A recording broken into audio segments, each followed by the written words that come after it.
Welcome to the Defense and Aerospace Report. I'm Bogdan here in Arlington, Virginia. We recently conducted a wide-ranging exit interview with Air Force Lieutenant General Chris Bogdan, the outgoing Program Executive Officer of the F-35 Lightning II fighter program. I asked him to explain the role that President Trump played in negotiating the Lot 10 contract for the jets. Let's go to the cost negotiation, because at the time that you were negotiating Lot 10, the President-elect did become involved in that in terms of the conversation with the airplane and its ultimate cost. I know how hard you've worked on this program for 5 years since you joined it, an extraordinary tenure that you've had in terms of duration, but also impact on the program. How meaningful was now President Trump's intervention in that, in changing the cost vector of the program, given that so many analysts looking at it have said the program tracked exactly where we expected it to? What impact did the President have ultimately on the negotiations on the price and schedule? Yeah, when the new administration got involved and the President-elect was interested in understanding about the F-35, we had been negotiating lots 9 and 10 for 16 months, okay? And lot number 9 didn't turn out the way anybody really wanted it to, in that the United States Department of Defense had to unilaterally dictate a price for the airplane in Lot 9, which Lockheed was forced to accept. That's not where we want to be when we're working with our industry partners. So 9 was difficult, and 10 was going to be even more difficult because it was more airplanes, and it was caught up in the same kind of issues we had with Lot 9. So that's where we were when the new administration came on. When the new administration came on and the President-elect got involved and wanted to understand the deal and wanted to put some pressure on industry to drive prices down, 2 things happened. The first thing that happened was, within about 45 days of those conversations, we had a Lot 10 settled. The second thing was, we had Lot 10 settled at a price at which we didn't even think was possible 4 or 5 months prior to that. So when folks say there was no effect, I would tell you otherwise. Now, was there going to be significant savings anyway in Lot 10? Maybe. Was it going to take a very long time to get there? Probably.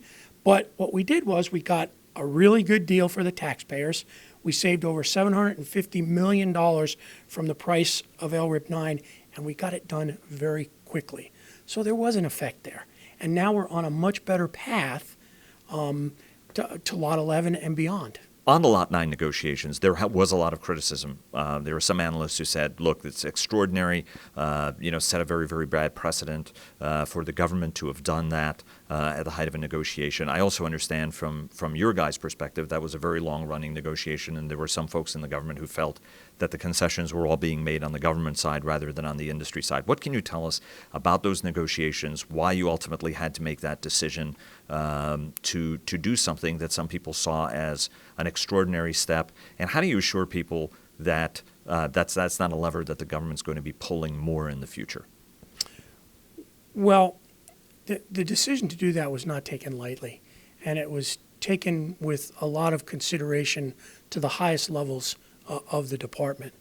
We just had felt at that point in time that after 16 months of negotiating, we had a good idea, or at least we thought we had a good idea, what a fair and reasonable price for those airplanes in Lot 9 were going to be. Unfortunately, Lockheed didn't feel that way, and so we felt that further negotiations to try and convince them that it was a fair and reasonable price, or for them to convince us that it wasn't, were not going to be fruitful. So with a lot of consideration, we decided to do that. I can tell you unequivocally that's not the way we want to do business moving forward in the future. That's the option of last resort when things like this happen. And I think Lockheed and we both recognize that a program of this importance, we need to work better together to make sure that these things go smoother. And from your perspective, the profit that Lockheed is making is a fair profit from your perspective? Absolutely fair. Let me take you to the question of the Paris Air Show. There was some back and forth on that. Obviously, the schedule for the overseas introduction of the airplane was waiting for our Tier 1 partner There was the Blisk issue that kept the airplane from debuting at Farnborough. The next Farnborough is when it's made its debut last year. It did make it to the Royal International Air Tattoo in between that. And then the folks in Paris were expecting to see the jet. It looks like the aircraft is going to be going to Paris ultimately. It's a two-part question. Part one is, what sort of presence is the airplane going to have in Paris? Is it going to be a flyover? Is it going to be actually operating from the runway? And second, why was there that apparent or seeming disconnect? Because it's not as though people didn't expect the Paris Air Show to be coming. It's something that we knew that the French were very passionate about for the airplane to make its debut. And I think understanding, having spoken to some of their organizers, that they said, hey, we're not a partner in the program. It should debut in a couple of these other countries that are tier one partners. What can you tell us about, what the airplane is going to be doing when it's over there, but also why there was that sort of seeming disconnect as we went through this process?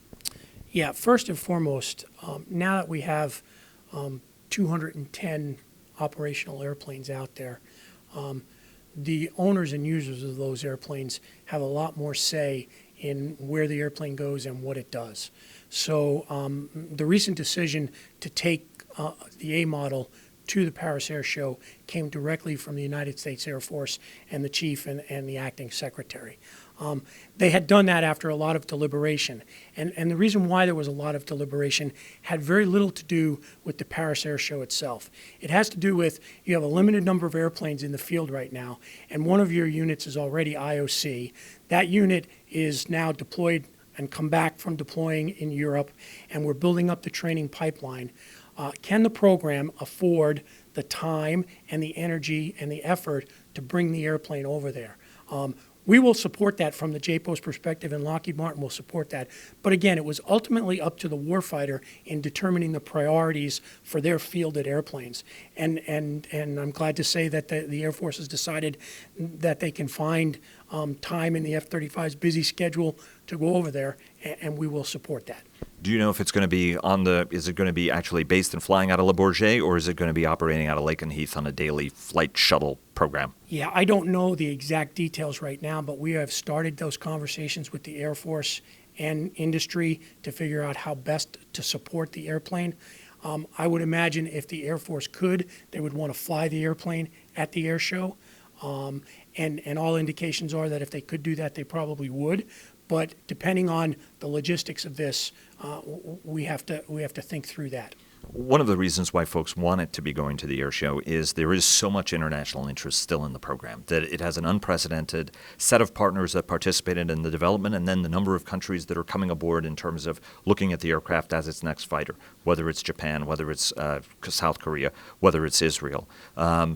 Where I'm interested in is, what are some of the new and other nations that may be interested in it? Saudi Arabia has expressed interest, United Arab Emirates, and a number of other countries. Can you tell us a little bit about some of the interest, and how many more partners do you expect over time this program is going to attract? Yeah, the number of foreign military sales customers that are interested in the airplane, I kind of break it up into two tiers. The first tier are those countries who we know in the next few years are going to run competitions to replace their fighter fleets. And they have expressed interest in the F-35 and want that F-35 to be part of that competition. For example, Belgium and Finland would fit into those categories. We also believe that eventually Singapore, whether it's a competition or not, would be very interested in looking at the F-35. Those discussions have gotten to the point where we actually brief them on some of the unclassified capabilities of the airplane, and they actually, in some instances, will start a small FMS case with us so we can start passing them the information that they would need to run a competition. And that's where Finland is today. That's where Belgium is today. Singapore has always had a small FMS case with us so they could continue to understand about the F-35 in making their decision. They're a long-time observer on the program, and they've maintained that position to date. They do. Then there's a second tier of FMS customers who have expressed interest verbally, both publicly and to the department, about their desire to see if they can someday purchase F-35s, although that's as far as it's gone. Some of those countries are in the Middle East. We've heard from some European countries like Germany who want to know more about the airplane. And so those are just things that are just starting out. And it's always the department's decision on how much we engage with those nations relative to this. And I look to the Pentagon to let me know when it's the right time to give them briefings and at what level. You didn't mention prominently Canada. Where are we with the Canadians that made the decision near term for a Super Hornet, but are maintaining or keeping a door open at least to see whether or not they're going to have a role in the F-35? Canada's always been a partner on the program, and today they remain a partner on the program. They have voting rights at our board meetings. They get to decide the direction of the program and maintain full status as a partner. What they've done is, and their government has the perfect right to do this, is said they want to take their time and have another competition to make sure they get the right airplane for Canada. And we understand that. And the JPO and the F-35 is fully supportive of Canada's need to go do that.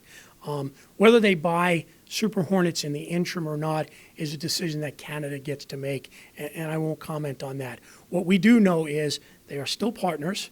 They are still interested in the F-35, and we think that given what they know about the program and the future of the airplane, that it'll compete very, very well when the time comes for them to decide. And just to clarify, the Canadians have asked for information from us. They haven't made the decision yet to go with the F-18, but it certainly did for a while look like it was leaning in that direction with some of the statements that were made from senior Canadian officials. They've since backtracked a little bit on that.